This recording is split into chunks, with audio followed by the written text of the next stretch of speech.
اس کی نشانیوں میں آپ غور و فکر کریں گے، اللہ کی پہچان قائم کریں گے، اس سے آپ کو سکون ملے گا۔ اس کی صفات پہ ہو، اس کے ناموں پہ غور و فکر کریں گے، آپ کو سکون ملے گا۔ اللہ سبحانہ وتعالیٰ کون ہے؟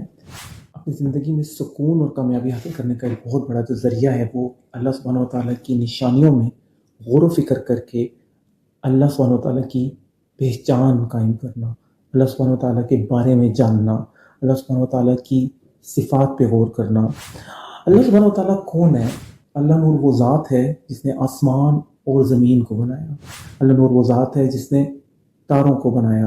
اللہ نور وہ ذات جس نے ہمیں دیکھنے کی طاقت دی، سننے کی طاقت دی۔ اللہ سبحانہ وتعالیٰ کی نشانیاں آپ کو ہر جگہ ملیں گی، آپ نے ان پہ غور و فکر کر کے اللہ کی پہچان اپنے دل میں لانی ہے، اس کی موجودگی کا احساس اپنے دل میں لانا ہے۔ آپ نے اللہ سبحانہ وتعالیٰ کی نشانیوں میں غور و فکر کرنا ہے۔ کون ہے جس نے آپ کے لیے پانی بنایا، جس نے زمین سے ہمارے لیے فروٹ اور ویجیٹیبل بناتا ہے؟ کون ہے جس نے رات کے بعد دن، دن کے بعد رات لاتا ہے؟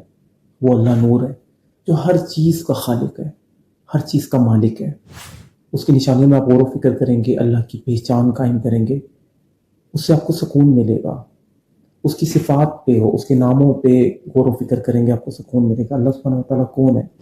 اللہ نور ایک ایسا خالق ہے، اگر وہ کچھ دینے کا ارادہ کر لے کوئی لے نہیں سکتا، اور کچھ لے لے تو کوئی دے نہیں سکتا۔ اللہ سبحانہ وتعالیٰ وہ ذات ہے جو کہ اتنا قریب، اللہ تعالیٰ کہتے ہیں کہ مفہوم میں تمہاری شہرک سے بھی زیادہ قریب ہوں۔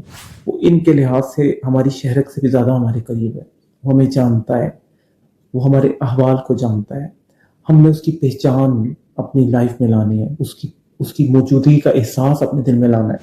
اللہ سبحانہ وتعالیٰ ایک الولی، ایک دوست کی طرح ہے، ایک بہت زیادہ محبت کرنے والا ہے۔ اللہ سبحانہ وتعالیٰ ہم سے بھرپور ایسی محبت کرتا ہے جو کہ ہمیشہ ہمارا اچھا چاہتا ہے، جو بھی کر رہے ہیں ہماری خیر کے لیے کر رہے ہیں۔ ایون ہم اسے بھول جاتے ہیں کہ اللہ ہمیں کبھی نہیں بھولتا۔ اللہ سبحانہ وتعالیٰ جو ہے ہمیشہ زندہ رہنے والا ہے۔ آپ کو اگر اللہ کا احساس ہو جائے کہ آپ کو لائف میں ایک ایسا سہارا چاہیے ہوتا ہے جو آپ سے کبھی نہ ٹوٹے، وہ ہمیشہ زندہ، ہمیشہ قائم رہنے والا اللہ ہے۔ اسے نمبر 1 پریورٹی بنائیں، ترجیح اول بنانا ہے ہم نے۔ اس کی نشانی میں غور و فکر کر کے اس سے کنیکٹ ہونا ہے۔ انشاءاللہ ہمیں سکون اور کامیابی مل جائے گی۔